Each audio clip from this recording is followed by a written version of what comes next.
Trump کا Gaza formula, یرغمالی، بمباری اور 20 نکاتی ایجنڈا۔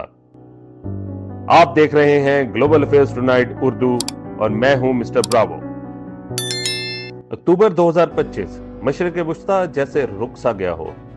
2 سال سے آگ اور خون کا کھیل جاری، لاکھوں لوگ اجڑ گئے، ہزاروں جانیں چلی گئیں اور اب ایک نیا کھیل، اور اس بار کھیلنے والا ڈونلڈ ٹرمپ واشنگٹن میں کھڑے ہو کر اعلان کرتا ہے حماس کے پاس صرف 72 گھنٹے ہیں، اگر یرغمالی نہ چھوڑے تو غزہ زمین میں مٹا دیا جائے گا۔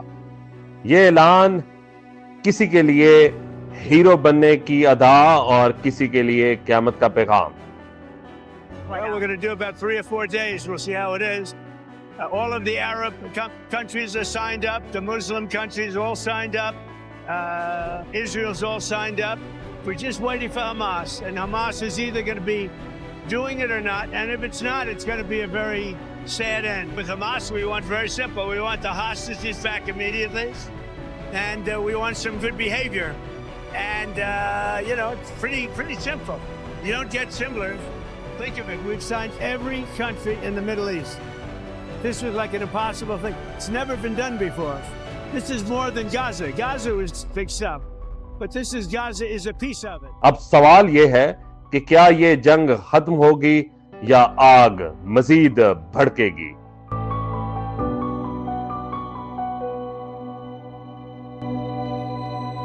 یہ سب شروع ہوا 7 اکتوبر 2023 کو۔ حماس نے ایسا حملہ کیا کہ اسرائیل ہل کر رہ گیا، سینکڑوں مارے گئے، درجنوں کو قید کر کے اپنے ساتھ لے گئے۔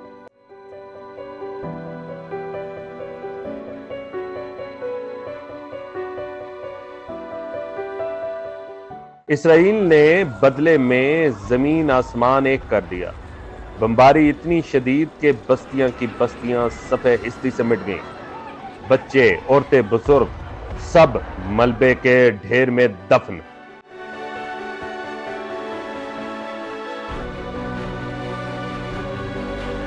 دنیا نے بیچ میں پڑنے کی کوشش کی، مگر ہر امن کا وعدہ چند دنوں میں چلا گیا، اور اب 2025 میں یہ جنگ عام لوگوں کے لیے معمول بن گئی ہے۔ صبح بمباری، شام کو جنازے۔ 40,000 سے زیادہ فلسطین شہید ہو چکے ہیں، اور سوال سب کے ذہن میں صرف ایک ہے، اب آگے کیا ہوگا؟ ٹرمپ کہتا ہے میرے پاس جواب ہے، لیکن یہ جواب امن کا نہیں، دھونس اور دھمکی کا ہے۔ ٹرمپ نے جو فارمولا دیا ہے اسے وہ امن کہتا ہے، لیکن حقیقت میں یہ الٹیمیٹم ہے۔ 20 نکات کا ایک سخت معاہدہ۔ اس کی اہم شرائط میں سے چند ایک یہ ہیں۔ If accepted by Hamas, this proposal calls for the release of all remaining hostages immediately, but in no case more than 72 hours. Working with the new transitional authority in Gaza, all parties will agree on a timeline for Israeli forces to withdraw in phases. They'll be withdrawing in phases. No more shooting, hopefully. My plan calls for the creation of a new international oversight body, the Board of Peace, we call it, the Board of Peace. Sort of a beautiful name, the Board. Now, if this international body succeeds, we will have permanently ended the war. Israel will conduct further withdrawals linked to the extent of disarmament and demilitarization, but will remain in the security perimeter for the foreseeable future. فوری جنگ بندی ہوگی، لیکن اگر Hamas مانے تو سب یرغمال 3 دن میں رہا ہوں گے، بدلے میں 2000 فلسطینی قیدی چھوڑے جائیں گے۔ اسرائیلی فوج آہستہ آہستہ غزہ سے نکلے گی۔ حماس کو مکمل غیر مسلح ہونا ہوگا۔ غزہ کی حکومت ختم کر کے باہر سے ایک نیوٹرل حکومت مسلط کی جائے گی۔ تعمیر نو امریکہ کی نگرانی میں ہوگی۔ اربوں ڈالر امداد ملے گی، مگر غیر ملکی اسے قابو رکھیں گے۔ حماس ہمیشہ کے لیے سیاست سے باہر، عالمی فوج سرحدوں پر بیٹھے گی، یعنی کہ امن کم اور حکم زیادہ۔ 72 گھنٹے کا الٹیمیٹم، دنیا کی جیسے سانس رک گئی ہو۔ دوحہ، قاہرہ، تل ابیب، ہر طرف مذاکرات کی دوڑ۔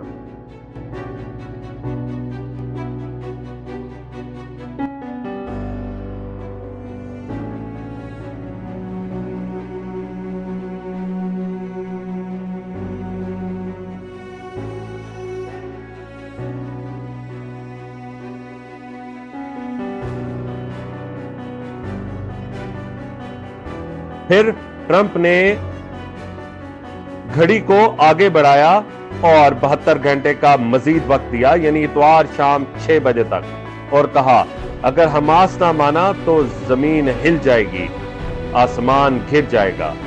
یہ محض ایک دھمکی نہیں، کھلا اعلان تباہی ہے۔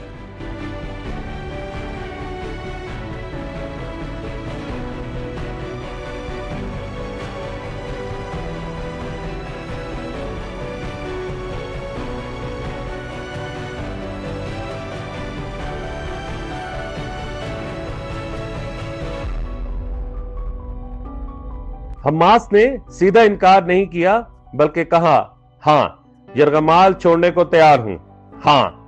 So I just want to let you know that this is a very special day, maybe unprecedented in many ways. It is unprecedented, but thank you all, and thank you all to those great countries that helped. We were given a tremendous amount of help. Everybody was unified in wanting this war to end and seeing peace in the Middle East, and we're very close to achieving that. Thank you all, and everybody will be treated fairly. غیر جانبدار حکومت پر بھی بات ہو سکتی ہے، لیکن ان کی جو شرائطیں ہیں، یعنی کہ مکمل غیر مسلح نہیں ہوں گے، غزہ پر غیر ملکی قابض نہیں ہوں گے، فلسطین خود مختاری پر کوئی سودا نہیں کرے گا۔ یہ جواب حماس نے بیک وقت نرم بھی دیا اور سخت بھی، مطلب کٹ جائیں گے مگر جھکیں گے نہیں۔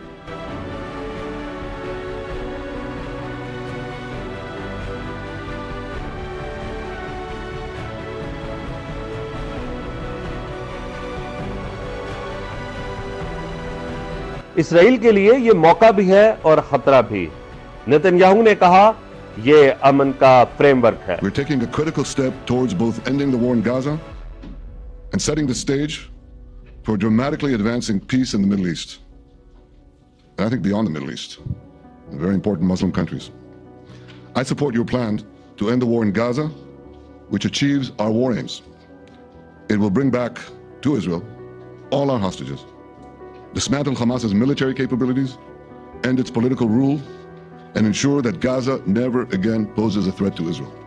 لیکن اسرائیلی فوجی قیادت پریشان ہے۔ کیا حماس واقعی ہتھیار ڈالے گی؟ نہیں۔ کیا یہ جنگ بندی صرف ایک وقفہ ہوگا؟ بالکل ایسے ہی۔ اسرائیل دوراہے پر کھڑا ہے۔ یہ پلان صرف اسرائیل اور غزہ کا مسئلہ نہیں، پورے خطے کو ہلا گیا ہے۔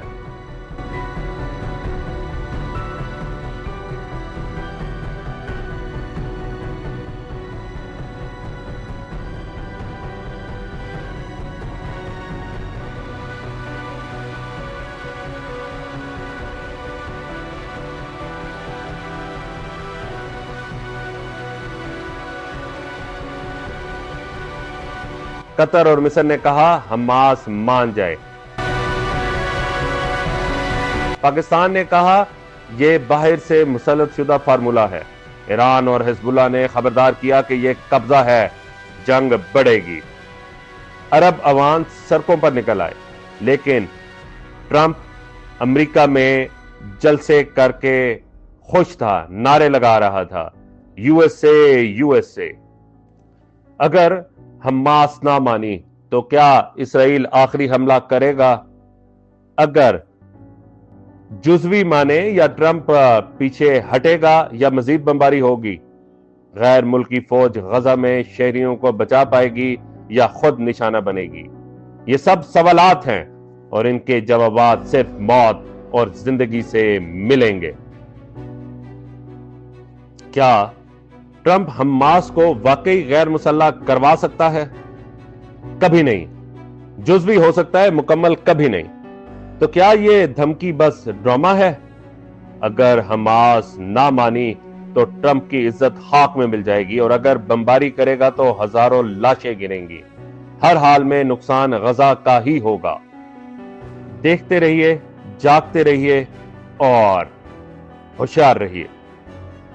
غزہ آج ایک دہانے پر کھڑا ہے۔ اگر معاہدہ مان لیا گیا، یرغمال چھوٹ جائیں گے۔ اگر اسرائیل پیچھے ہٹا، بمباری رک سکتی ہے۔ اگر ٹرمپ کامیاب ہوا، شاید امن کا سہرا باندھ سکتا ہے اور نوبل پرائز بھی سے مل سکتا ہے۔ لیکن اگر سب کچھ بگڑ گیا تو غزہ کے بچے مائیں باپ سب خون کی ہولی میں نہائے جائیں گے اور ہر طرف لاشیں ہی لاشیں، ننھے کفن، قیامت کا سما۔ ٹرمپ کہتا ہے کہ یہ آخری موقع ہے، دنیا کہتی ہے یہ ایک خطرناک جوا ہے، اور گھڑی کی سوئیاں تیزی سے سفر کرتی جا رہی ہیں۔ مشرق وسطی ہمیشہ سے جل رہا ہے۔ مشرق وسطی نے بے شمار امن معاہدے دیکھے، اکثر ناکام ہوئے، اور یہ بھی یا تاریخ بدلے گا یا تاریخ دہرائے گا۔ اور غزہ کے لیے فرق صرف ایک ہے، جینا یا مرنا۔ سبسکرائب